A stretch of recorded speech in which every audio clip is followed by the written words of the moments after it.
So ఈ రోజు మనతో ఒక స్పెషల్ గెస్ట్ ఉన్నారండి, Premalatha alias Chinnu.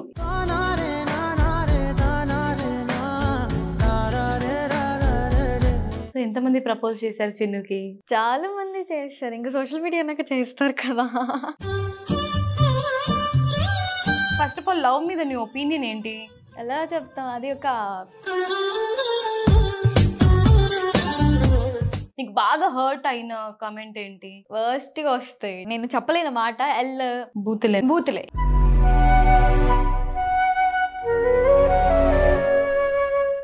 Okay, so movies గురించి మాట్లాడుకుందాము. వెబ్ సిరీస్ ఇష్టమా, మూవీస్ ఇష్టమా నీకు? మూవీసే ఆఫ్ కోర్స్.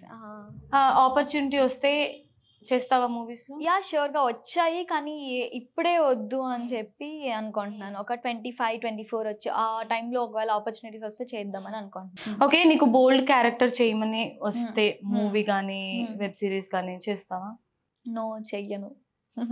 అంటే యాజ్ ఏ ఆర్టిస్ట్గా నేను అన్నీ చెయ్యాలి, అది ఒక యాక్టర్ లక్షణం అని చెప్తారు. కానీ జనాలు ఏంటంటే ఫస్ట్ నువ్వు ఏ చేసావో దాని మీదే ఫోకస్ చేస్తారు.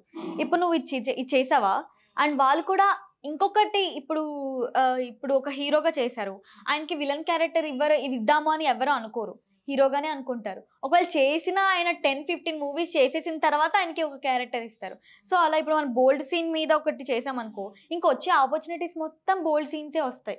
సో అది చేస్తే ఒక మంచి క్యారెక్టర్, ఒక్క మూవీ చేసినా కూడా ఒక నిలిచిపోవాలి అని చెప్పి అనుకుంటున్నాను. ఎందుకు మొన్న వచ్చిన బేబీ మూవీలో వైష్ణవి చైతన్య బోల్డ్ సీన్ చేసింది, బట్ ఆ తర్వాత తనకి ఎన్ని రోల్స్. అవునవును, కరెక్ట్. అది అలా చేయకుండా ఉండుంటే తనకి అంత పట్టించుకునే వాళ్ళు కాదేమో కదా. ఒకవేళ బేబీ లాంటి మూవీ వచ్చినా అఫ్ కోర్స్ నేను చేస్తాను, ఎందుకంటే అక్కడ అమ్మాయే లైక్ స్ట్రాంగ్ క్యారెక్టర్ కాబట్టి.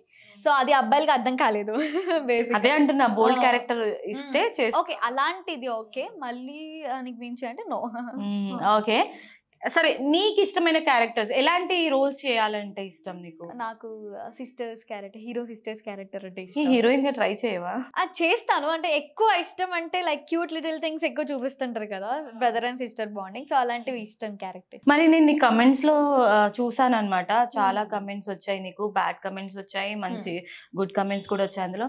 అంటే అసలు ఏముందని నీకు అంతమంది ఫాలోవర్స్ ఉన్నారు అనే వాళ్ళు కూడా ఉన్నారు. ఎందుకు అలాంటి బ్యాడ్ కమెంట్స్ ఎందుకు? ఇంకా సోషల్ మీడియా అన్నాక ఇంకా చాలా మంది అలా చెప్పాలి. అలాంటి కమెంట్స్ నువ్వు ఎలా ఫేస్ చేస్తావు మరి? అంటే ఇంకా సోషల్ మీడియా అంటేనే ఇంకా ఎవరో ఒకరు, లైక్ అందరూ మన మైండ్ సెట్ తో ఉండాలని లేదు కదా. సో ఒక్కొక్కరు ఒక్కొక్కలా ఉంటారు. సో వాళ్ళు బ్యాడ్ కామెంట్స్ చేసే వాళ్ళు చేస్తూనే ఉంటారు, ఇప్పటికీ పెద్ద పెద్ద వాళ్ళని కూడా కామెంట్ చేస్తూనే ఉన్నారు. సో అవన్నీ లైట్ తీసుకుంటే పెద్ద వాళ్ళనే కామెంట్ చేస్తున్నారు, ఆఫ్టర్ ఆల్ నేను అనుకొని వదిలేస్తా, అంతే లైట్. ఓకే.